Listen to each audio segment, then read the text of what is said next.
Hello everyone, welcome to study tube. क्या हाल चाल, कैसे हैं आप सभी। आशा करता हूं आप सभी अच्छे होंगे और स्वागत करता हूं मैं आप सभी का एक बार फिर से आपके इस यूट्यूब चैनल पे। दोस्तों, आज है शनिवार, सैटरडे को इस एनसीईआरटी की सीरीज में वीडियोज अपलोड नहीं होते हैं। सैटरडे एंड संडे को, मंडे टू फ्राइडे 5 वीडियोज मुझे आपको देने होते हैं। तो थर्सडे को वीडियो अपलोड नहीं हुआ था, इसी कारण से आज सैटरडे को ये वीडियो आप देख पा रहे हैं। आशा करता हूं कि आपने पार्ट 1 देख लिया होगा। हमारा चैप्टर चल रहा है क्लास 10th एनसीईआरटी का, जो बायो का पहला चैप्टर है, जैव प्रक्रम लाइफ प्रोसेस। ये चैप्टर चल रहा है, इसका पार्ट 1 आई होप आपने देख लिया होगा। इस वीडियो में हम लोग इसका पार्ट 2 कवर करेंगे। पार्ट 1 में हम लोगों ने सपोषी पोषण को कवर किया था, जो कि देखने को मिलता है हरे पादपों में और कुछ जीवाणु में, जो कि प्रकाश संश्लेषी होते हैं। आज के इस वीडियो में हम लोग कवर करने वाले हैं विषम पोषी पोषण। इस प्रकार के पोषण में क्या होता है कि जो जीव होते हैं वो प्रत्यक्ष या फिर अप्रत्यक्ष रूप से आश्रित होते हैं किस पे? सपोषी पे। प्रत्येक जीव अपने पर्यावरण के लिए अनुकूलित है। हर जीव जो है अपने पर्यावरण में ढल चुके हैं। भोजन के स्वरूप एवं उपलब्धता के आधार पर पोषण की विधि विभिन्न प्रकार की हो सकती है। इसके अतिरिक्त यह जीव के भोजन ग्रहण करने के ढंग पर भी निर्भर करती है।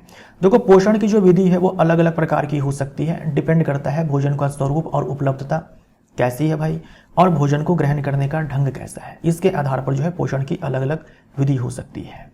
उदाहरण के लिए, यदि भोजन स्रोत अचल है, जैसे कि घास, अचल मतलब एक ही जगह पर घास रहती है, घास अपने आप चलती थोड़ी ना है, राइट।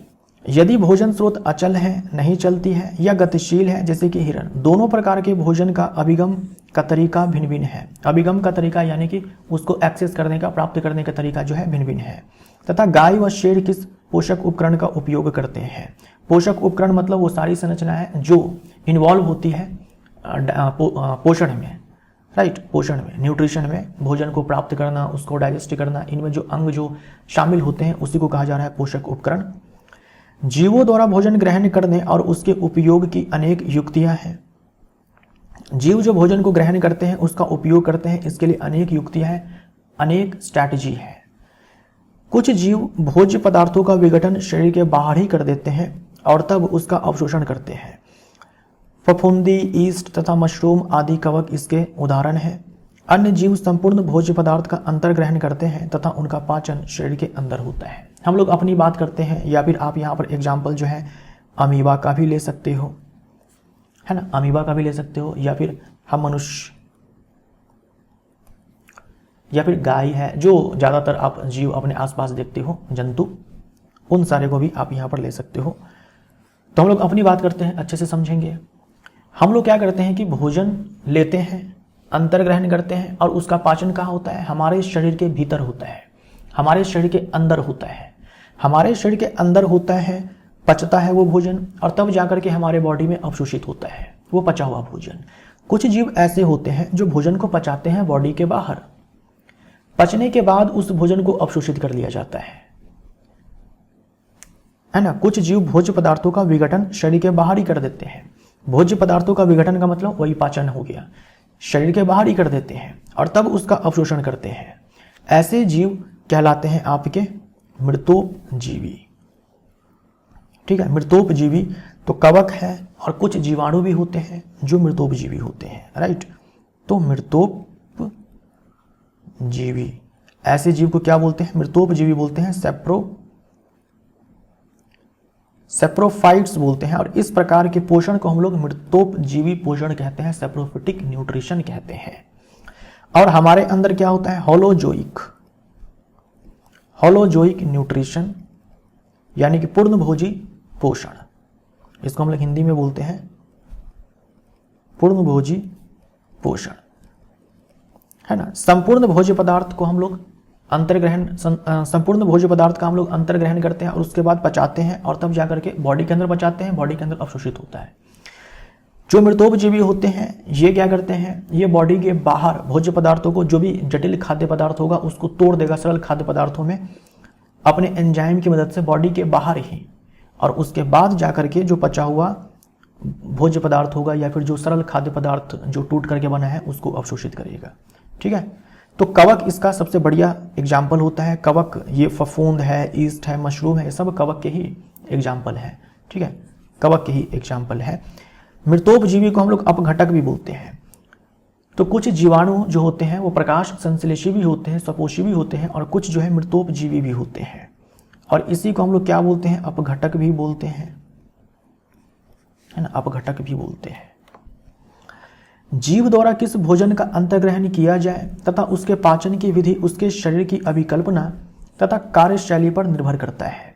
जो जीव है वो किस टाइप के भोजन को लेंगे, किस टाइप के भोजन का अंतर्ग्रहण किया जाएगा उसके द्वारा, और उसको कैसे पचाया जाएगा, ये डिपेंड करता है जो जीव है उसके बॉडी के डिजाइन और फंक्शन पे है ना, कि उसका बॉडी का डिजाइन कैसा है और वो कैसे फंक्शन करता है। इस पर डिपेंड करता है कि वो किस टाइप का भोजन जो है लेंगे और उसको कैसे वो डाइजेस्ट करेंगे। कुछ अन्य जीव पौधों और जंतुओं को बिना मारे उनसे पोषण प्राप्त करते हैं। भाई कुछ जीव ऐसे होते हैं जो पौधों और जंतुओं से पोषण प्राप्त करते हैं बिना उसे मारे। यह पोषक युक्ति अमरबेल, किलिनी, जू, लीच और फीताकृमि, ये जो जीव होते हैं ना, इसे हम लोग परजीवी बोलते हैं। इसे हम लोग क्या बोलते हैं? परजीवी बोलते हैं। इस प्रकार के पोषण को हम लोग परजीवी पोषण बोलेंगे, और इस प्रकार के जीव को हम लोग परजीवी बोलेंगे, पैरासाइट बोलेंगे। तो जो पैरासाइट होते हैं वो क्या करते हैं? बिना जीव को मारे, ये जीव पौधे भी हो सकते हैं, जंतु भी हो सकते हैं, बिना इनको मारे इनसे पोषण प्राप्त करते हैं। हो सकता है कि ये जो पौधे हैं, ये जो जंतु है जिनसे ये पोषण प्राप्त करते हैं, उनको बीमार भी करते हैं, है ना, उनको बीमार भी कर दे। तो वैसे केस में इस परजीवी को हम लोग पैथोजन बोल देंगे, रोगाणु बोल देंगे, राइट। तो इसका एग्जाम्पल देखो कौन कौन सा है। अमरबेल आप याद रखेंगे, ये परजीवी पादप है, कस्क्यूटा बोलते हैं इसे इंग्लिश में क्या बोलेंगे? कस्क्यूटा बोलेंगे। किलिनी है, टिक्स बोलते हैं इंग्लिश में, जू है, लीच है, फीताकृमि है, टेप वर्म बोलते हैं इंग्लिश में। ये सारे क्या है? परजीवी हैं। ये सारे के सारे परजीवी हैं। इनमें जो पोषण की विधि है वो कौन सी है? परजीवी पोषण है, परजीवी पोषण है। और कुछ बैक्टीरिया भी आप यहाँ पर लिख सकते हो, है ना, कुछ बैक्टीरिया भी आप यहाँ पर लिख सकते हो। तो जो जीवाणु होते हैं वो आपके सपोषी भी हो सकते हैं, कुछ आपके मृतोपजीवी भी होते हैं, अपघटक भी होते हैं, जो आपने यहाँ पर देखा, राइट। कुछ जीवाणु मृतोपजीवी भी हो सकते हैं और कुछ जीवाणु जो है परजीवी भी हो सकते हैं। जीव अपना पोषण कैसे करते हैं? क्योंकि भोजन और उसके अंतर्ग्रहण की विधि भिन्न है। भाई भोजन अलग अलग प्रकार के होते हैं और उसको लेने का तरीका भी अलग अलग होता है, अतः विभिन्न जीवों में पाचन तंत्र भी भिन्न है। डाइजेस्टिव सिस्टम भी जो है अलग अलग जीवों में अलग अलग है, क्योंकि वो अलग अलग टाइप के भोजन लेते हैं। अलग अलग जीव जो है अलग अलग टाइप के भोजन लेते हैं, राइट, अलग अलग टाइप के भोजन लेते हैं। तो इसी कारण से जो पाचन तंत्र है, डाइजेस्टिव सिस्टम है, वो भी अलग अलग जीवों में जो है थोड़े बहुत वेरिएशन देखने को मिलते हैं। एक कोशिक जीवों में भोजन संपूर्ण सतह से लिया जा सकता है। जो एक कोशिकीय जीव होते हैं, मात्र अपने आप में एक सेल है, तो वो पूरे बॉडी से जो है अपने भोजन को ले सकते हैं, पूरे बॉडी के सरफेस से अपने भोजन को ले सकते हैं। सारे एक कोशिकीय जीव में नहीं, लेकिन कुछ एक कोशिकीय जीवों में जो है वो जीव, कुछ एक कोशिकीय जीव संपूर्ण सतह से भोजन को ले सकते हैं। लेकिन जीव की जटिलता बढ़ने के साथ साथ विभिन्न कार्य करने वाले अंग विशिष्ट हो जाते हैं। लेकिन जैसे जैसे जीवों के अंदर जटिलता बढ़ती जाती है, वैसे वैसे क्या होगा कि जो अलग अलग काम है उसके लिए अलग अलग अंग बन जाते हैं। जैसे जैसे जीवों की जटिलता बढ़ती जाती है, अलग अलग काम के लिए अलग अलग ऊतक, अलग अलग अंग जो है वो बन जाते हैं। तब ऐसा नहीं होगा कि बॉडी के किसी भी हिस्से से भोजन को प्राप्त कर लिया जाएगा। जैसे जो एक कोशिकीय जीव होते हैं संपूर्ण सतह से, भाई बॉडी के किसी भी सतह से भोजन को प्राप्त कर सकते हैं, लेकिन जब अलग अलग काम के लिए अलग अलग अंग बन जाएंगे, तब भोजन को प्राप्त करने के लिए, पोषण के लिए भी कोई अलग अंग बन जाएगा। उसी अंग से पोषण को ग्रहण किया जाएगा, उसी अंग से पोषण को प्राप्त किया जाएगा, उसी अंग से भोजन को बॉडी के अंदर लिया जाएगा, किसी भी अंग से नहीं लिया जाएगा, राइट। उदाहरण के लिए हम अमीबा की बात करते हैं। अमीबा एक कोशिकीय जीव है, पूरे बॉडी सरफेस से ये, पूरे बॉडी के किसी भी हिस्से से ये भोजन को ले सकता है, बॉडी के किसी भी हिस्से से भोजन को ले सकता है। तो अमीबा कोशिकीय सतह से उंगली जैसे अस्थायी प्रवर्ध की मदद से भोजन ग्रहण करता है। ये आपसे एग्जाम में पूछा जाता है। जैसे यहाँ पर देखो ये अमीबा है, अमीबा ने देखा यहाँ पर एक फूड पार्टिकल है, अमीबा ने देखा यहाँ पर फूड पार्टिकल है, तो अमीबा की जो कोशिका झिल्ली होती है वो कोशिका झिल्ली जो है उंगली नुमा संरचना ऐसे बनाती है, उंगली नुमा संरचना बनाती है। जो इसकी सेल मेम्ब्रेन है ना, उसी का बोल सकते हो कि एक्सटेंशन होता है, जो कि फिंगर लाइक होता है। उंगली जैसी जो है एक एक्सटेंशन जो है वो बनाती है सेल मेम्ब्रेन, जिसे हम लोग सीडोपोडिया बोलते हैं, कूटपाद बोलते हैं। ये कूटपाद क्या है, फूड पार्टिकल को चारों तरफ से घेर लेगा। ये कूटपाद जो है फूड पार्टिकल को चारों तरफ से ऐसे घेर लेगा और बन जाएगा खाद्य रिक्तिका, फूड वैक्यूल बन जाएगा। उसके बाद ये अमीबा जो है इस फूड वैक्यूल में अपना डाइजेस्टिव एंजाइम सिक्रीट करेगा, पाचक एंजाइम सिक्रीट करेगा, और उसके बाद जो है इस फूड पार्टिकल को, इस खाद्य पदार्थ को, भोजन को, इसके लिए भोजन है, इसको पचा लेगा। पचाने के बाद जो पचा हुआ भोजन है वो डिफ्यूज हो जाएगा पूरे अमीबा के बॉडी में, पूरे इस सेल में। भाई एकमात्र सेल है अपने आप, इसका जो शरीर है अपने आप में मात्र एक कोशिका है। तो पचा हुआ भोजन जो है पूरे बॉडी में डिफ्यूज हो गया, और जो अपाचित भोजन होगा वो ऐसे चला जाएगा सेल मेम्ब्रेन के पास किनारे में, और फिर एक्सोसाइटोसिस के जरिए जो है वो अपाचित खाना बाहर निकल जाएगा। तो आपने देखा यहाँ पर अमीबा में भी जो है भोजन का पाचन इसके बॉडी के अंदर हुआ है, फूड बॉडी के अंदर हुआ है, फूड वैक्यूल के अंदर, ठीक, और बॉडी के अंदर पचाया है तब जाकर के अवशोषित किया है, बिल्कुल हमारे केस में जो होता है। यह प्रवर्ध भोजन के कणों को घेर लेते हैं तथा संगलित होकर खाद्य रिक्तिका बनाते हैं। सीडोपोडिया की बात की जा रही है। खाद्य रिक्तिका के अंदर जटिल पदार्थों का विघटन सरल पदार्थों में किया जाता है और वे कोशिका द्रव में विस्तृत हो जाते हैं। भाई खाद्य रिक्तिका है, इसमें एंजाइम सिक्रीट करते हैं जो जटिल खाद्य पदार्थों को सरल खाद्य पदार्थों में तोड़ देंगे, और उसके बाद जो सरल खाद्य पदार्थ होगा उसको जो है कोशिका द्रव में विस्तृत कर दिया जाएगा। बोल सकते हो कि कोशिका द्रव में जो है वो सारे के सारे अवशोषित हो जाएंगे। बचा हुआ अपच पदार्थ कोशिका की सतह की ओर गति करता है तथा शरीर से बाहर निष्कासित कर दिया जाता है। जो पच गया वो तो पूरे इस कोशिका द्रव में डिफ्यूज हो गया, और जो अपाचित है वो ऐसे किनारे पे जाएगा, सतह के पास जाएगा और वहां से निष्कासित कर दिया जाएगा। तो अमीबा में उंगली नुमा संरचना बनती है फूड पार्टिकल को घेरने के लिए, भोज्य पदार्थ को घेरने के लिए, फूड वैक्यूल बनाने के लिए। उस संरचना को हम लोग कूटपाद बोलते हैं। ये आप अपने दिमाग में छाप लीजिए। पैरामीशियम भी एक कोशिकीय जीव है। इसकी कोशिका एक निश्चित आकार का होता है तथा भोजन एक विशिष्ट स्थान से ग्रहण किया जाता है। अब देखो अमीबा भी एक कोशिकीय है, पैरामीशियम भी एक कोशिकीय है, लेकिन पैरामीशियम संपूर्ण सतह से भोजन को प्राप्त कर सकता है, ले सकता है ना। जहां पर भोजन देखेगा वहीं पर सीडोपोडिया बना लेगा। अमीबा का आकार फिक्स नहीं है, बदलता रहता है। अमीबा अपने आकार को परिवर्तित कर सकता है, लेकिन हम पैरामीशियम की बात करते हैं। पैरामीशियम भी जो है एक कोशिकीय जीव है, लेकिन पैरामीशियम ये काम नहीं कर सकता है कि बॉडी के किसी भी सरफेस से फूड को ऑब्टेन कर ले, भोजन को प्राप्त कर ले, राइट। भोजन को वो किसी भी बॉडी के किसी भी सरफेस से ग्रहण नहीं कर सकता है। पैरामीशियम का आकार जो है वो निश्चित है। पैरामीशियम का जो आकार है वो निश्चित है और भोजन को ग्रहण करने के लिए एक विशिष्ट स्थान है, एक खास स्थान है, केवल उसी स्थान से भोजन को ग्रहण करेगा। जैसे हम लोग भोजन यहाँ से ग्रहण करेंगे, भाई कान से थोड़ी ग्रहण कर सकते हैं, नाक से थोड़ी ग्रहण कर सकते हैं, आंख से थोड़ी कर सकते हैं, मुंह से ही कर सकते हैं ना। ठीक वैसे ही आप मान लो कि जो पैरामीशियम है उसमें जो भोजन को ग्रहण किया जाता है वो एक विशिष्ट स्थान से ही किया जाता है, ऐसा नहीं है कि कहीं से भी कर लिया जाएगा, राइट। और इसका आकार जो है वो निश्चित होता है। यहां पर आप संरचना देख लो पैरामीशियम का। पैरामीशियम का जो आकार है कुछ ऐसा होता है, चप्पल के सोल के जैसा होता है। यहां पर देखो यह ओरल ग्रूव, वेस्टिब्यूलम भी बोलते हैं इसे, मुख द्वार आप बोल सकते हो। यहां से भोजन जो है लिया जाता है बॉडी के अंदर।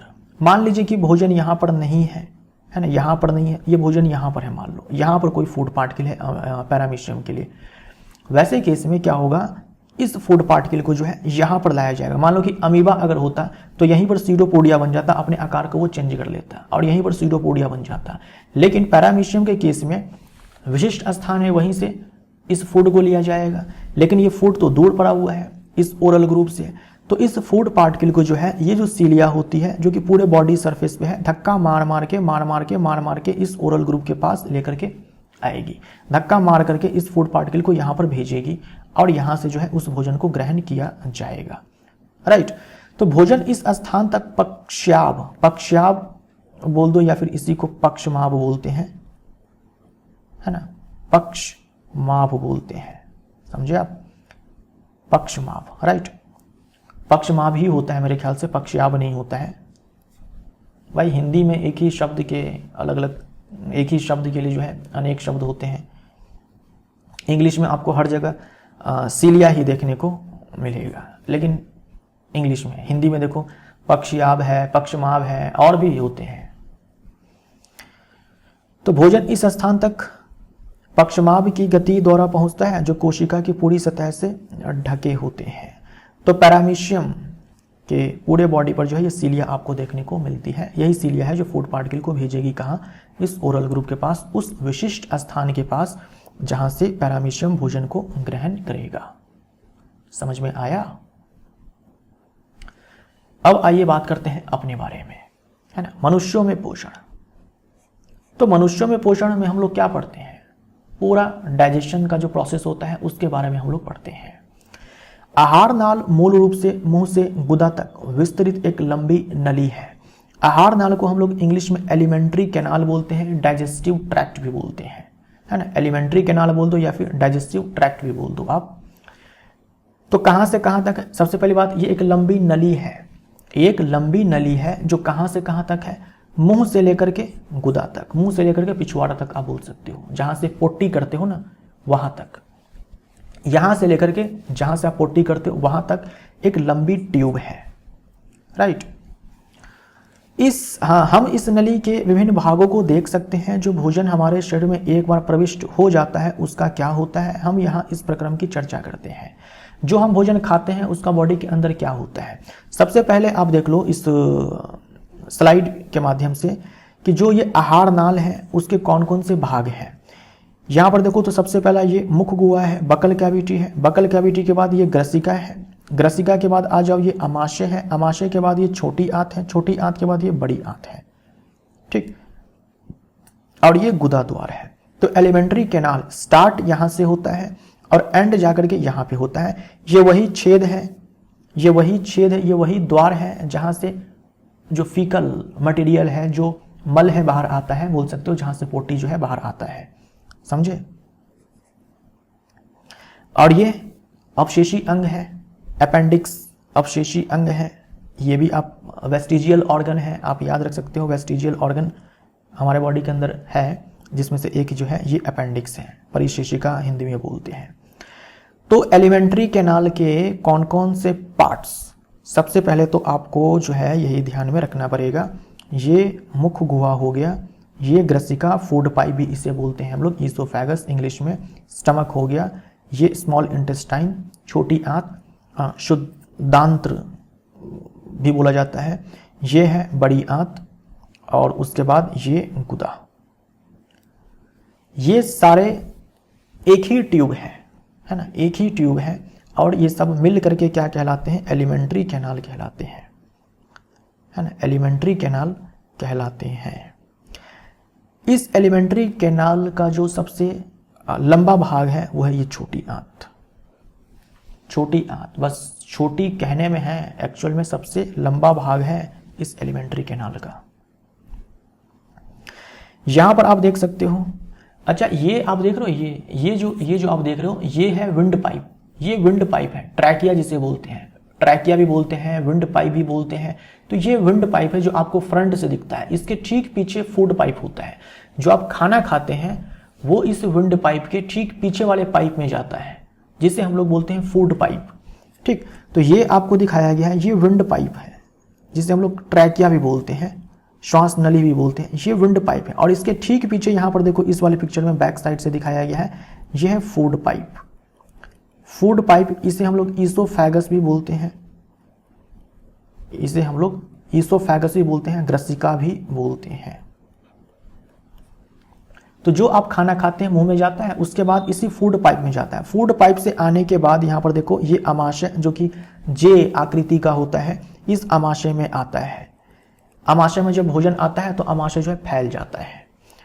इस अमाशय के बाद ये जो भोजन है ये छोटी आंत में आता है। इस छोटी आंत में सारा खाना पच जाता है। पचा हुआ खाना अवशोषित हो जाता है। जो खाना नहीं पचता है उसको भेज दिया जाता है इस बड़ी आंत में भेज दिया जाता है। ठीक, और बड़ी आंत में क्या होता है, जो अपाचित खाना है उसमें जो जल होता है अतिरिक्त उसको अवशोषित कर लिया जाता है, और उसके बाद जो बचा हुआ पदार्थ होता है इसको यहाँ से बाहर निकाल दिया जाता है मल के रूप में। राइट, मल के रूप में।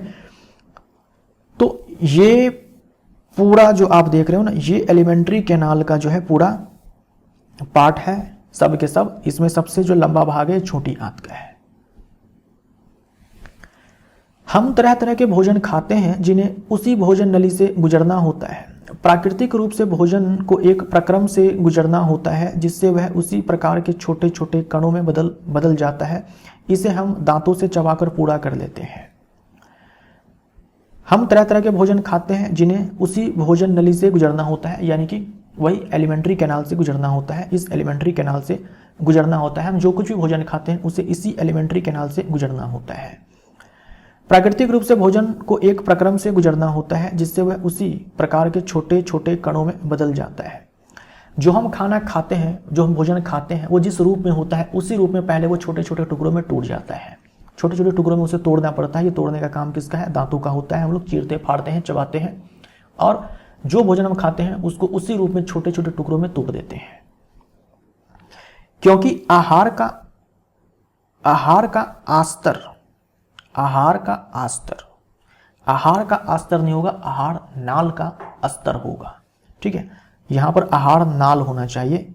आहार का मतलब तो भोजन होता है, तो आहार नाल हम लोग यहां पर लिखेंगे।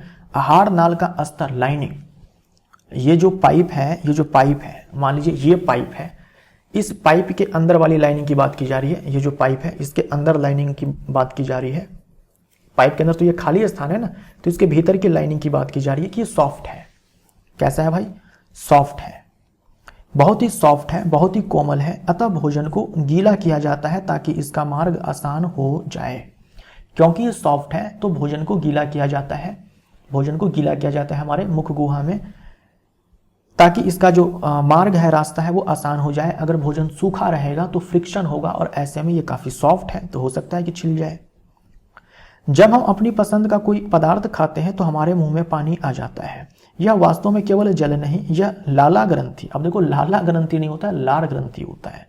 ठीक है, लार ग्रंथि, सलाइवरी ग्लैंड हम लोग बोलते हैं इंग्लिश में, लार ग्रंथि। दोस्तों, लाला ग्रंथि और लाल रस, ये दोनों के दोनों शब्द जो एनसीईआरटी में यहाँ पर दिए गए हैं ये बिल्कुल सही है, कहीं पर कोई मिस्टेक नहीं है। मुझे लगा था कि लाला ग्रंथि और लाला रस नहीं होता है, मुझे नहीं पता था। तो ये दोनों ही शब्द बिल्कुल सही है। लाला ग्रंथि लार ग्रंथि को कहते हैं, और लाला रस को ही हम लोग लार बोलते हैं। जो ज़्यादा कॉमन शब्द है वो है, जो ज़्यादा सामान्य शब्द है, ज़्यादा बोलचाल में हम लोग जो यूज करते हैं वो लार ग्रंथि यूज करते हैं और लार हम लोग यूज करते हैं। लेकिन लाला ग्रंथि और लाला रस ये दोनों के दोनों शब्द सही है, एनसीईआरटी में मिस्टेक नहीं है, यानी कि मेरा ही मोय मोय हो गया है। राइट, लार ग्रंथि आप समझ गए ना, यहाँ पर ये लार होगा, लार ग्रंथि से निकलने वाला एक रस जिसे लाला रस, लाला रस नहीं, लार रस, या फिर सिंपली लार बोलते हैं। इसको काट दो यहाँ पर, लार रस ये बोलेंगे, या फिर सिंपली लार बोलेंगे। तो हमारे मुख गुहा में क्या होता है, जैसे हम लोग अपने मनपसंद का खाना देखते हैं तो मुंह में पानी आता है, तो वो लार होता है। वो लार सिक्रीट करने वाली ग्रंथि हमारे मुख गुहा में होती है, जिसे हम लोग लार ग्रंथि बोलते हैं। तो लार ग्रंथि लार सिक्रीट करती है, जिसमें 99% वाटर ही है, 99% जल ही है। जो लार बनता है हमारे मुंह में उसमें 99% जो है पानी होता है, और 1% में कुछ एंजाइम्स होते हैं। राइट, तो जिस भोजन को हम खाते हैं उसका दूसरा पहलू उसकी जटिल रचना है। यदि इसका अवशोषण आहार नाल द्वारा करना है तो इसे छोटे अणुओं में विखंडित करना होगा। यह काम जैव उत्प्रेरक द्वारा किया जाता है। कहा जा रहा है कि जो हम खाना खा रहे हैं वो तो काफी जटिल है, इसको अवशोषित अगर करना है बॉडी के अंदर तो सबसे पहले इसे क्या है कि छोटे छोटे अणुओं में, उस टाइप के अणुओं में तोड़ना पड़ेगा जिससे हम ताकि हम अवशोषित कर पाए। जैसे मान लीजिए कि आप रोटी खाते हैं तो उसमें स्टार्च है, भाई रोटी खाते हैं, चावल खाते हैं, उसमें स्टार्च है। अब स्टार्च एक बड़ा जटिल अणु है। स्टार्च का अगर अणु देखेंगे, एक अणु तो काफ़ी जटिल होता है, बड़ा होता है। इसका डायरेक्ट अवशोषण हमारे बॉडी के अंदर नहीं होता है, तो जरूरी है कि इससे सरल पदार्थों में तोड़ा जाए। सरल पदार्थ क्या होता है? ग्लूकोज होता है। कार्बोहाइड्रेट का सबसे सिंपल फॉर्म ग्लूकोज होता है। ये वो अणु है, वो छोटे अणु हैं जिसका अवशोषण हमारे बॉडी के अंदर हो जाएगा, यानी ब्लड में चला जाएगा ये। लेकिन ये नहीं जा पाएगा, ये लार्ज मॉलिक्यूल होता है। तो पहले जरूरी है कि इस स्टार्च को इस ग्लूकोज में तोड़ा जाए, है ना। जो प्रोटीन खाते हैं उसको अमीनो एसिड में तोड़ा जाए, जो हम लोग फैट खाते हैं उसको फैटी एसिड ग्लिसरॉल में तोड़ा जाए, तब जाकर के इन सारे का अवशोषण होगा। भाई कैसे टूटेगा?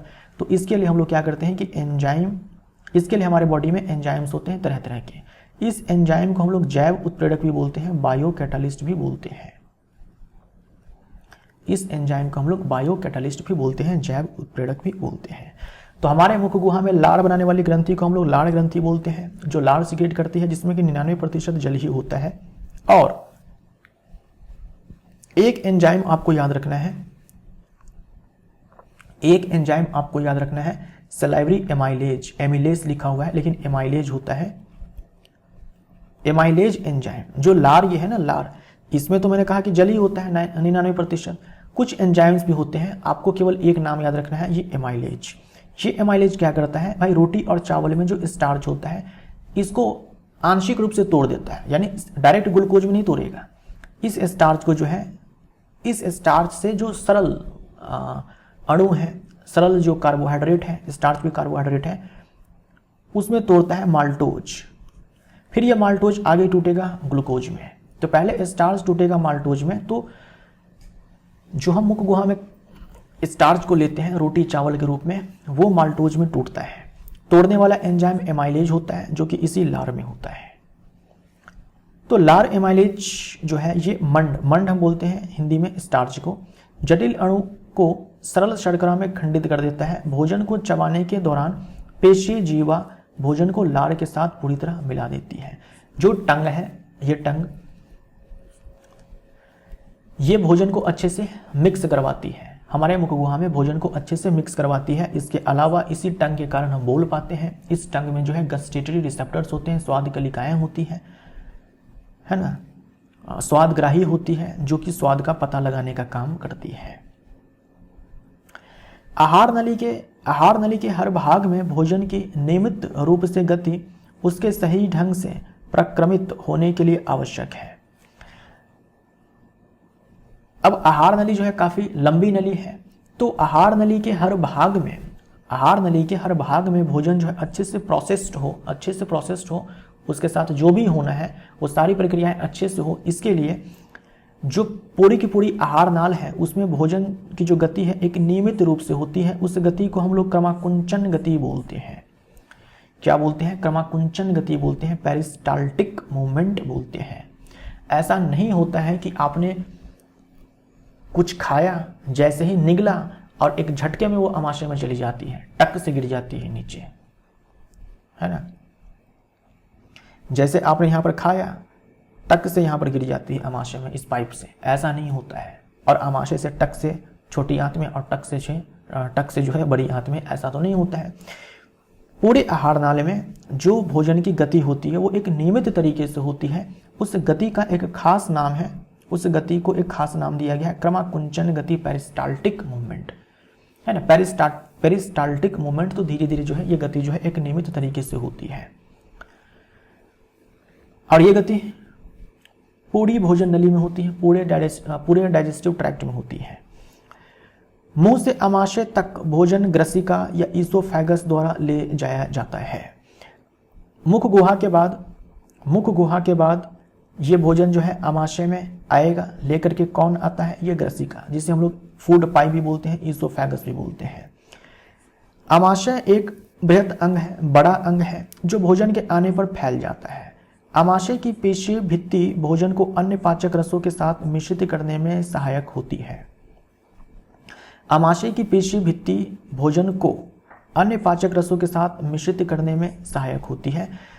जो आमाशय है उसके पेशी भित्ति में क्या होता है कि जठर ग्रंथियां होती है। अब ये जो जठर ग्रंथि होती है ये सिक्रीट करती है जठर रस को। जठर रस को, इस जठर रस में देखो क्या सब होता है, हाइड्रोक्लोरिक अम्ल होता है और प्रोटीन को पचाने वाला एक एंजाइम होता है जिसे पेप्सिन एंजाइम कहा जाता है। और इस हाइड्रोक्लोरिक अम्ल से आमाशय की भित्ति जल न जाए उससे बचाने के लिए श्लेष्मा होता है। तो जठर ग्रंथि में ये तीन चीजें होती है, हाइड्रोक्लोरिक एसिड है, पेप्सिन है और श्लेष्मा है। सभी के काम जो है आपको याद होने चाहिए। हाइड्रोक्लोरिक अम्ल क्या करता है, ये पेप्सिन एंजाइम को एक्टिवेट करने के लिए जो पीएच चाहिए, जो अम्लीय माध्यम चाहिए, ये हाइड्रोक्लोरिक अम्ल उसको प्रोवाइड करता है। हाइड्रोक्लोरिक अम्ल जो है अपने आप में एक बहुत ही मजबूत अम्ल है। इसके स्राव से हो सकता है कि जो आमाशय की भित्ति है वो जल जाए, क्षतिग्रस्त हो जाए। तो इस अम्ल के सिक्रेशन से पहले क्या होता है कि जठर ग्रंथि के द्वारा ही ये श्लेष्मा जो है सिक्रेट होता है। तो ये श्लेष्मा जो है इसके प्रभाव से आमाशय भित्ति को बचाने का काम करता है। तो हाइड्रोक्लोरिक अम्ल एक अम्लीय माध्यम तैयार करता है जो पेप्सिन एंजाइम की क्रिया में सहायक होता है। पेप्सिन क्या करता है, पेप्सिन जो है प्रोटीन को तोड़ता है, आंशिक रूप से तोड़ता है, एकदम से प्रोटीन को तोड़कर अमीनो एसिड में कन्वर्ट नहीं करेगा, आंशिक रूप से तोड़ देगा। आपके विचार से अम्ल और कौन सा कार्य करता है? एक तो काम ये हो गया कि अम्लीय माध्यम तैयार करता है पेप्सिन एंजाइम के लिए, और काम ये क्या कर सकता है भाई, भोजन में अगर कोई जीवाणु है तो उसको मार सकता है क्योंकि स्ट्रॉन्ग एसिड है। सामान्य परिस्थितियों में श्लेष्मा आमाशय के आंतरिक आस्तर यानी कि अस्तर लाइनिंग की अम्ल से रक्षा करता है, बचाता है, बता चुका हूं। हमने बहुधा वयस्कों को एसिडिटी अथवा अम्लता की शिकायत करते सुना है। क्या इसका संबंध उपरोक्त वर्णित विषय से तो नहीं है? बिल्कुल है। एसिडिटी, अम्लता यानी बॉडी में जो है ज़्यादा ये हाइड्रोक्लोरिक एसिड सिक्रीट कर जाता है तो उसी केस को हम लोग एसिडिटी बोलते हैं, अम्लता बोलते हैं। तो जठर ग्रंथियां क्या सब सिक्रीट करती है? जठर ग्रंथि जठर रस जो है स्रावित करती है, जिसमें क्या सब होता है ये आपको याद होना चाहिए। हाइड्रोक्लोरिक एसिड, पेप्सिन, श्लेष्मा, सारे के काम आपको पता होना चाहिए। पेप्सिन जो है प्रोटीन को तोड़ेगा, लेकिन पेप्सिन को काम करने के लिए जो अम्लीय माध्यम चाहिए वो हाइड्रोक्लोरिक एसिड जो है प्रोवाइड करेगा। हाइड्रोक्लोरिक एसिड जो है एक मजबूत अम्ल है, इससे आमाशय की भित्ति जो है वो जल सकती है, तो इससे बचाने का काम ये श्लेष्मा करता है। अब आमाशय से भोजन कहाँ जाएगा भाई? मुख गुहा के बाद ग्रसिका में, ग्रसिका के बाद आमाशय में भोजन आया, उसके बाद कहाँ जाएगा? इस छोटी आंत में। छोटी आंत में प्रवेश करता है। यह अवरोधनी पेशी स्फिंक्टर मसल, इंग्लिश में क्या बोलेंगे? स्फिंक्टर मसल द्वारा नियंत्रित होता है। यानी ये जो छोटी आंत है और ये जो आमाशय है, छोटी आंत जहां पर आमाशय जहां पर खत्म होता है वहीं से छोटी आंत जो है वो शुरू हो जाती है।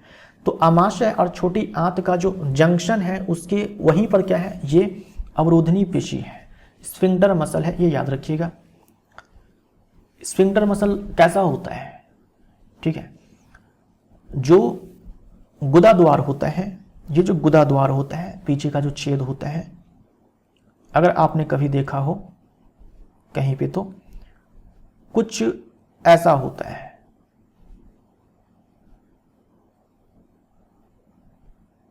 कुछ ऐसा होता है ना। ये जो छेद है ये बड़ा भी हो जाता है ना। जब रिलैक्स होता है, शिथिल होता है, ये जो पेशी है जब ये शिथिल होती है, रिलैक्स होती है, तब ये छेद बड़ा हो जाता है। जब 40 बाहर आता है उस समय ये छेद बड़ा हो जाता है, और जब नहीं आता है तो ये छेद जो है छोटा हो जाता है। ये होता है एनल स्फिंक्टर, है ना। यहाँ पर भी स्फिंक्टर होता है, यहाँ पे भी स्फिंक्टर होता है, स्फिंक्टर मसल होता है। अवरोधनी पेशी इस वाले द्वार पे भी होती है, और यहाँ पर भी आमाशय और छोटी आंत का जो जंक्शन है, जहाँ पर आमाशय खत्म होता है छोटी आंत शुरू होती है, वहाँ पर भी ये वाली पेशी जो है होती है, राइट। तो इस पेशी के द्वारा जो है नियंत्रित होता है। तो धीरे धीरे आमाशय से जो खाना है वो छोटी आंत में आता है, इसी स्फिंक्टर मसल के द्वारा जो है कंट्रोल किया जाता है, उसको रेगुलेट किया जाता है। शुद्रांत्र यानी कि छोटी आंत आहार नाल का सबसे लंबा भाग है, आपको बता चुका हूं स्टार्टिंग में ही। अत्यधिक कुंडलित होने के कारण यह संहत स्थान में अवस्थित होती है। अब देखो सबसे लंबा भाग तो है छोटी आंत, लेकिन बहुत ही कम स्पेस में जो है ये फिट है, बहुत ही कॉम्पैक्ट स्पेस में जो है ये अच्छे से एडजस्ट है। बहुत ही कॉम्पैक्ट स्पेस में ये छोटी आंत होती है, सबसे लंबा भाग है, लेकिन ये कुंडलित होती है ना, ऐसे कुंडलित होती है। ऐसे कुंडलित होने के कारण क्या होता है कि बहुत ही कम स्पेस में ये अच्छे से फिट कर जाती है। विभिन्न जंतुओं में ये जो छोटी आंत की लंबाई है उनके भोजन के प्रकार के अनुसार अलग अलग होती है। छोटी आंत की लंबाई जो है शाकाहारी जानवरों में अधिक होती है मांसाहारी जानवरों की तुलना में, क्योंकि शाकाहारी जानवर जो है वो प्लांट्स खाते हैं, जैसे कि घास खाते हैं। जो प्लांट्स होते हैं, हम पढ़ चुके हैं कि जो पादप है उसकी जो कोशिका भित्ति होती है उसमें सेलुलोज होता है। सेलुलोज को पचाने के लिए भाई टाइम चाहिए, सेलुलोज को पचाने के लिए टाइम चाहिए, तो जो भोजन है उसको छोटी आंत में जो है अधिक समय तक रहना पड़ता है और उसको अच्छे से डाइजेस्ट करना पड़ता है। तो जो शाकाहारी जानवर होते हैं उनमें सेलुलोज को पचाने के कारण छोटी आंत की लंबाई अधिक होती है। मांस का पचाना जो है वो आसान है, मांस को पचाना आसान है, तो जो मांसाहारी जानवर होते हैं उनमें ये जो छोटी आंत की लंबाई होती है वो कम होती है। ये एग्जाम में प्रश्न पूछा जाता है, शाकाहारी की जो छोटी आंत की लंबाई होती है अधिक होती है मांसाहारी की तुलना में, क्यों लंबी होती है? तो इसी सेलुलोज को पचाने के कारण। हम लोग जो खाते हैं ना प्लांट, जो भी पादप से मिलने वाले हम लोग भोज्य पदार्थ को खाते हैं जो पाद पोषण में मिलते हैं, उनमें सेलुलोज होता है, लेकिन हम लोग पचा नहीं पाते हैं क्योंकि हमारे अंदर जो है वैसा एंजाइम, वैसा बैक्टीरिया नहीं पाए जाते हैं जो इस सेलुलोज को पचा ले। हम लोग नहीं पचा पाते हैं, हम इंसान नहीं पचा पाते हैं। शुद्धांत्र यानी कि छोटी आंत कार्बोहाइड्रेट, प्रोटीन तथा वसा के पूर्ण पाचन का स्थल है। हमारे पूरे आहार नाल में सबसे ज्यादा भोजन का पाचन कहाँ पे होता है? छोटी आंत में होता है। जो मुख गुहा है इसमें केवल कार्बोहाइड्रेट का पाचन हुआ था। जो फूड पाइप है इसमें किसी का पाचन नहीं हुआ था। जो अमाशय है इसमें केवल पेप्सिन के द्वारा प्रोटीन का पाचन हुआ था। तो मुख गुहा में केवल कार्बोहाइड्रेट का पाचन हुआ, अमाशय में केवल प्रोटीन का पाचन हुआ। लेकिन छोटी आंत में देखो, छोटी आंत में जो है कार्बोहाइड्रेट, प्रोटीन और वसा तीनों का पाचन होता है और सबसे ज्यादा पाचन छोटी आंत में होता है और छोटी आंत में ही पाचन समाप्त हो जाता है। बड़ी आंत में पाचन नहीं होता है। अब छोटी आंत में भाई पाचन सबसे अधिक क्यों होता है? क्योंकि यहां पर देखो लिवर का भी रोल होता है और अग्नाशय का भी रोल होता है। इस कार्य के लिए, इन तीनों के पाचन के लिए यह यकृत तथा अग्नाशय से स्रावन प्राप्त करती है। भाई जो लीवर है वहां से भी कुछ पदार्थों का सिक्रीशन होता है। अग्नाशय रस से अग्नाशय रस का स्राव होता है। तो लीवर से वो बाइल जूस हम बोलते हैं, पित्तरस बोलते हैं, तो लीवर से पित्तरस और अग्नाशय से अग्नाशयी रस, ये सब कहां पर आते हैं? किसी छोटी आंत में आते हैं। भाई ये लीवर है, यहां से बाइल जूस इसी छोटी आंत में, और ये अग्नाशय है, यहां से अग्नाशय रस इसी छोटी आंत में आते हैं। तो इतने सारे, और ये जो आंत है, छोटी आंत है, इसके पास खुद का भी अपना स्राव है, रस है। तो लीवर से रस आया जिसे पित्त रस बोलेंगे, अग्नाशय से रस आया जिसे हम लोग अग्नाशय रस बोलेंगे, और इसके पास छोटी आंत के पास खुद का भी अपना रस है। ये सब एक साथ काम करते हैं। यही कारण है कि कार्बोहाइड्रेट, प्रोटीन, वसा सबका पाचन होता है और सबसे अधिक पाचन जो है छोटी आंत में ही होता है और छोटी आंत में पाचन की प्रक्रिया समाप्त हो जाती है। अमाशय से आने वाला भोजन अम्लीय है और अग्नाशयिक एंजाइमों की क्रिया के लिए उसे क्षारीय बनाया जाता है। यकृत से स्रावित पित्तरस इस कार्य को करता है। यह कार्य वसा पर क्रिया करने के अतिरिक्त है। होता यह है कि अमाशय में हमने देखा कि HCl सिक्रीट होता है जो कि स्ट्रॉन्ग एसिड है। उस HCl के कारण अमाशय में जो भोजन पचा, वो पचा हुआ भोजन अम्लीय है उस HCl के कारण। और अग्नाशय रस में जो एंजाइम्स होते हैं उसे काम करने के लिए क्षारीय माध्यम चाहिए। जैसे पेप्सिन को काम करने के लिए अम्लीय माध्यम चाहिए था, ऐसे ही अग्नाशय का जो एंजाइम है जो कि छोटी आंत में आया है उसे काम करने के लिए क्षारीय माध्यम चाहिए। वो क्षारीय माध्यम कौन प्रदान करता है? ये पित्तरस प्रदान करता है, जो किससे आया? ये लीवर से। पित्तरस का और भी काम है जिसमें से एक क्या है? ये है ना। यह कार्य वसा पर क्रिया करने के अतिरिक्त है। पित्तरस का वसा पर भी काम होता है, लेकिन इसके अलावा एक काम क्या है? क्षारीय माध्यम प्रदान करना अग्नाशय के जो एंजाइम्स है उसके लिए, ताकि वो अच्छे से काम कर पाए। छोटी आंत में वसा बड़ी गोलिकाओं के रूप में होता है जिससे उस पर एंजाइम का कार्य करना मुश्किल हो जाता है। पित्त लवण उन्हें छोटी गोलिकाओं में खंडित कर देता है। जो फैट होते हैं ना, फैट के बड़े बड़े ग्लोब्यूल्स होते हैं छोटी आंत में, है ना। छोटी आंत में वसा बड़ी गोलिकाओं के रूप में होता है। मान लो वसा की बड़ी गोलिका है, इसमें क्या है, फैट स्टोर्ड है, फैट स्टोर्ड है। अब होता यह है कि जो अग्नाशय के एंजाइम्स हैं भाई, इतने बड़े ग्लोब्यूल पे, इतने बड़े गोलिकाओं पे जो है एंजाइम अच्छे से एक्ट नहीं कर पाता है, अपना काम नहीं कर पाता है। तो जरूरी है कि इस बड़े से फैट ग्लोब्यूल को जो है छोटे छोटे फैट ग्लोब्यूल्स में तोड़े।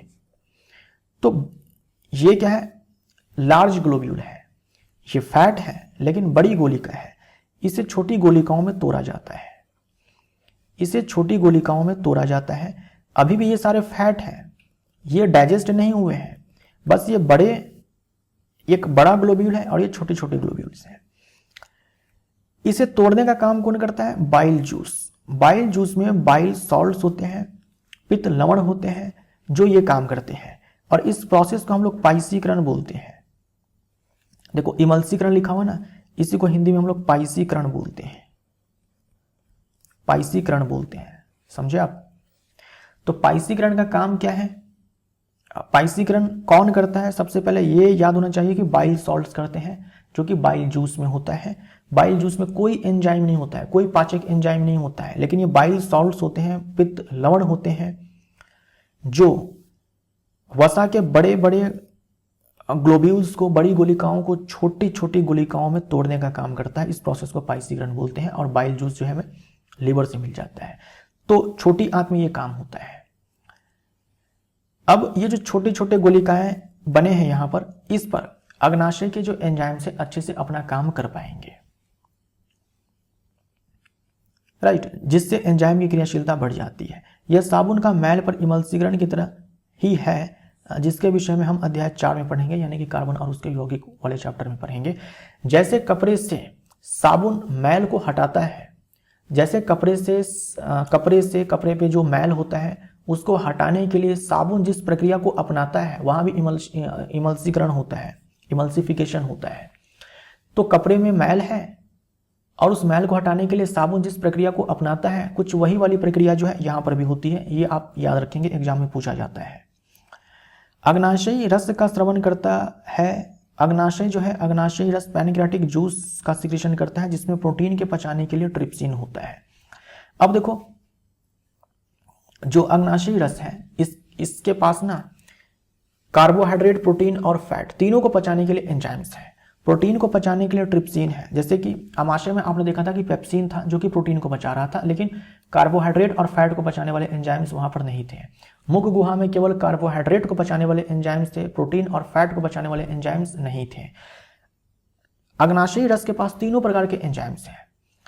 ट्रिप्सिन है जो कि प्रोटीन को पचाएगा, लाइपेज है जो किसको पचाएगा, इस वाले को पचाएगा। ये क्या है, पाइसीकृत वसा है, इमल्सिफाइड फैट है।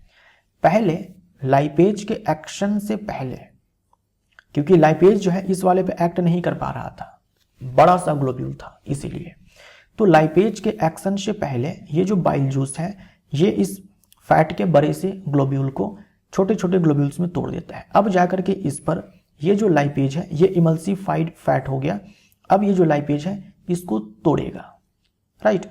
और जो अग्नाशयी रस है इसमें भी एमाइलेज होता है। एक एमाइलेज आपने देखा था मुख गुहा में जो स्टार्च को माल्टोज में तोड़ा था, इसके पास भी अपना एमाइलेज है। तो जो पैनक्रियाटिक जूस होता है ये सिक्रेट होता है, और ये कहाँ है, छोटी आंत में। इसमें देखो क्या सब है, एक तो ये ट्रिप्सिन है जो कि प्रोटीन पे काम करेगा, लाइपेज है जो कि इमल्सीकृत वसा पे काम करेगा, और इसके पास अपना एमाइलेज भी होता है, इसके पास अपना एमाइलेज भी होता है। तो प्रोटीन को भी पचाया, फैट को भी पचाया और कार्बोहाइड्रेट को भी पचाया। इसके अलावा देखो जो छोटी आंत की भाई अपनी दीवार है, भित्ति है, इससे आंत्र रस, इंटेस्टिनल जूस का भी सिक्रीशन होता है। अब ये इंटेस्टिनल जूस जब ये सारे काम कर लेंगे, बाइल जूस भी अपना काम कर लेगा, तब जाकर के लास्ट में जो आंत का अपना रस है इसमें भी तरह तरह के एंजाइम्स होते हैं। वो एंजाइम्स जब आकर के फाइनली एक्ट करेंगे तो जो टारगेट था पाचन का कि जटिल खाद्य पदार्थों को सरल खाद्य पदार्थों में तोड़ देना, वो कंप्लीट हो जाएगा, यानी पाचन जो है कंप्लीट हो जाएगा। फाइनली लास्ट में क्या होगा कि जो प्रोटीन होता है ये अमीनो एसिड में टूट जाएगा। प्रोटीन जटिल खाद्य पदार्थ था, अमीनो एसिड अब सबसे सरल खाद्य पदार्थ हो गया। जो जटिल कार्बोहाइड्रेट था वो ग्लूकोज में टूट जाएगा, जैसे कि स्टार्च था ना, वो फाइनली अब ग्लूकोज में कन्वर्ट हो जाएगा। और जो वसा जो कि जटिल खाद्य पदार्थ है वो वसा अम्ल और ग्लिसरॉल में टूट जाएगा। तो ये आपसे एग्जाम में पूछा जाता है कि कौन किस में फाइनली टूटता है। पाचित भोजन को आंत्र की भित्ति अवशोषित कर लेती है। जो छोटी आंत होती है उसकी भित्ति के द्वारा जो है जो पच गया भोजन उसको अवशोषित कर दिया जाएगा, जैसे कि अमीनो एसिड है, ग्लूकोज है, ये वसा अम्ल, ग्लिसरॉल, इन सारे का क्या हो जाएगा, अवशोषण हो जाएगा। शुद्धांत्र के आंतरिक स्तर पर अनेक उंगली जैसे प्रवर्ध होते हैं जिन्हें दीर्घरोम कहते हैं। ये अवशोषण का सतही क्षेत्रफल बढ़ा देते हैं। यहां से आपके एग्जाम में खूब सारे प्रश्न पूछे जाते हैं। होता यह है कि जो छोटी आंत होती है, जैसे मान लो कि छोटी आंत है, ये छोटी आंत है, ऐसे मान लो छोटी आंत है, इसके अंदर वाली जो दीवार है इस पर उंगली नुमा संरचनाएं पाई जाती है। जैसे मैं छोटी आंत के अंदर का सीन अगर मैं बनाता हूं, ठीक है, तो कुछ ऐसी उंगली नुमा संरचनाएं जो है पाई जाती हैं, ऐसे फोल्डेड होती है ना, ऐसे फोल्डेड होती है। इसे क्या कहा जाता है, इसे कहा जाता है विलाई, ठीक है, इसे कहा जाता है विलाई, राइट, इसे कहा जाता है विलाई। हिंदी में बोलते हैं दीर्घ रोम,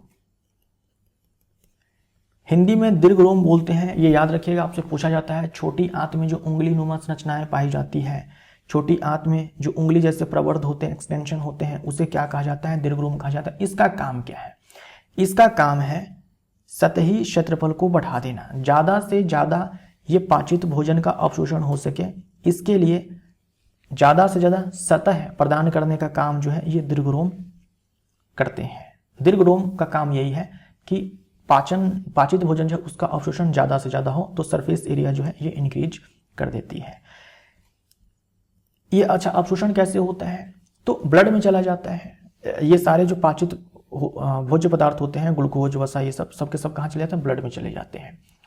तो एक तो ज्यादा से ज्यादा अवशोषण हो, इसके लिए सतही क्षेत्रफल अधिक होनी चाहिए भाई, जिसके लिए दीर्घ रोम है, ये उंगली नुमा संरचना है। ज्यादा से ज्यादा अवशोषण होता है यहाँ पर, इसलिए ज्यादा से ज्यादा ब्लड वेसल्स आपको देखने को मिलेंगे इस विलाई में। दीर्घ रोम में जो है जो रुधिर वाहिकाएं होती है, ब्लड वेसल्स होते हैं, खास करके कैपिलरी का जो नेटवर्क है वो बहुत ही कॉम्प्लेक्स होता है, बहुत ही ज्यादा होता है, ताकि ज्यादा से ज्यादा ब्लड यहाँ पर आए और ज्यादा से ज्यादा उस ब्लड में पाचित भोजन का अवशोषण हो पाए, राइट। और वो जो पाचित भोजन है ब्लड में जाएगा और ब्लड में जाने के बाद प्रत्येक कोशिका तक पहुंचते हैं। जैसे ग्लूकोज है, ब्लड में गया, ब्लड के बाद हर कोशिका तक जो है वो ग्लूकोज पहुंचेगा, और वहां पर क्या होगा, अगर ग्लूकोज है तो उसको तोड़ करके श्वसन प्रक्रिया से ऊर्जा जो है मुक्त कराई जाएगी, राइट। अगर प्रोटीन है तो वहां से नए ऊतकों का निर्माण किया जाएगा, पुराने ऊतकों का मरम्मत किया जाएगा। प्रोटीन का मेन काम यही होता है कि ऊतकों का निर्माण और ऊतकों की मरम्मत। अब देखो, जो भोजन नहीं पचा उससे बड़ी आंत में भेज दिया जाता है। अब देखो यहाँ पर लिखा हुआ है दीर्घ रोम, जहां दीर्घ रोम इस पदार्थ में से जल का अवशोषण कर लेते हैं। अगर यही चीज आप इंग्लिश मीडियम वाले बुक में देखेंगे तो आपको दीर्घ रोम यहाँ पर नहीं दिखेगा। बड़ी आंत में दीर्घ रोम नहीं होता है, बड़ी आंत में ये विलाई जो है ये नहीं पाए जाते हैं। तो बड़ी आंत की जो दीवार होती है ना, उसी से हम बोलेंगे, बिना दीर्घ रोम वाली दीवार होती है, उससे जल का अवशोषण हो जाता है। बड़ी आंत में दीर्घ रोम नहीं होता है।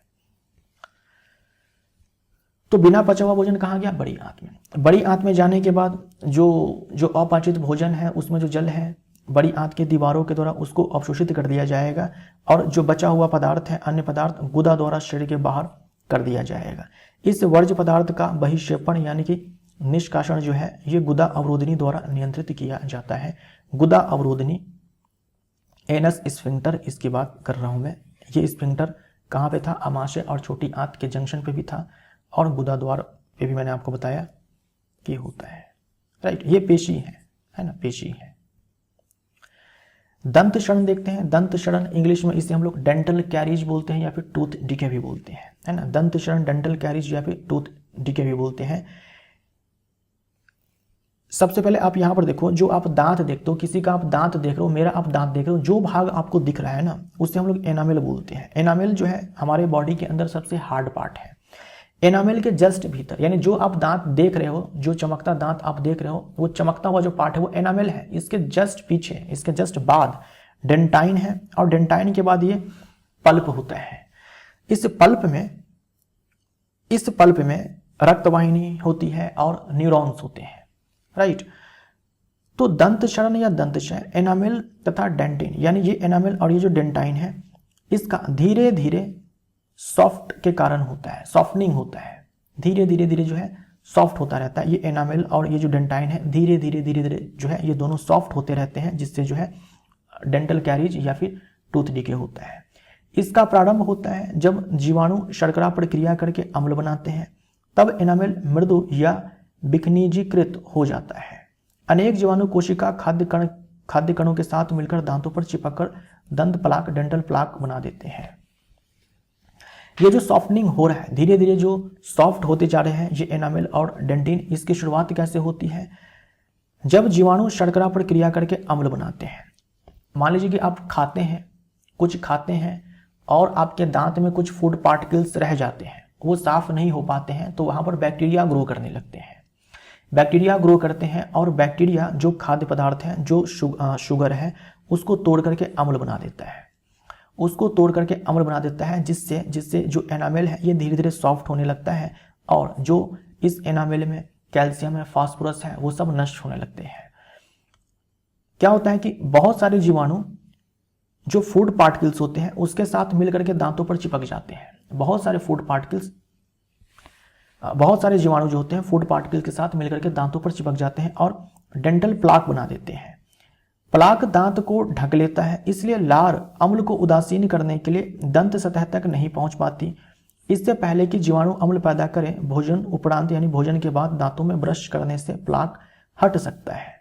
यदि अनउपचारित रहता है तो सूक्ष्मजीव मज्जा में प्रवेश कर सकते हैं। मज्जा बोलते हैं इस पल्प को, जिसमें कि ब्लड वेसल्स है और न्यूरॉन्स है। इनमें क्या है कि जलन और संक्रमण हो सकता है, इन्फ्लामेशन और इन्फेक्शन हो सकता है। जैसे आप यहां पर देखो, इतने पार्ट में देखो डेंटल प्लाक बन गया। ये डेंटल प्लाक आपको दिखाया गया है। हुआ ये कि जो फूड पार्टिकल्स हैं और बहुत सारे बैक्टीरिया, फूड पार्टिकल के साथ बहुत सारे बैक्टीरिया क्या करते हैं कि दांत में ऐसे चिपक जाते हैं, दांतों पर चिपक जाते हैं, और पूरे दांत को जो है ये बैक्टीरिया कवर कर लेते हैं। फूड पार्टिकल्स इस वाले पार्ट में चिपका हुआ है, फूड पार्टिकल्स इस वाले पार्ट में चिपके हुए हैं, और उसके ऊपर बहुत सारे बैक्टीरिया ने उसको कवर कर रखा है। अब वो बैक्टीरिया अम्ल को बनाएगा, है ना। ये जो फूड पार्टिकल्स हैं उस पर एक्ट करके, उस पर अपना असर करके वो अम्ल को बनाएगा। अब ये बैक्टीरिया अम्ल को बनाए, उससे पहले आप क्या कर सकते हैं कि आप ब्रश कर लीजिए और इस पूरे को हटा लीजिए, साफ कर लीजिए। अगर आप इसको नहीं हटाएंगे तो वही होगा, अम्ल बनेगा। यहाँ पर जो फूड पार्टिकल है उसको तोड़ करके बैक्टीरिया अम्ल बनाएगा। तो जो एनामेल है, ये जो डेंटाइन है, धीरे धीरे सॉफ्ट होगा और कैविटी बनता चला जाएगा, है ना। कैविटी बनता चला जाएगा और वो कैविटी जो है इस पल्प तक पहुंच जाएगा, और पल्प में क्या है, न्यूरॉन्स होते हैं। वैसे केस में क्या होगा, आप कुछ खाएंगे, है ना, आप कुछ खाएंगे, ठंडा गर्म चीज खाएंगे, तो इस कैविटी, जो कि बोल सकते हो कि छेदी है, उस छेद के माध्यम से जो है न्यूरॉन्स तक पहुंच जाएगा, और न्यूरॉन उस चीज को जैसे ही सेंस करेगा वैसे ही आपको झंझनाहट महसूस होगी।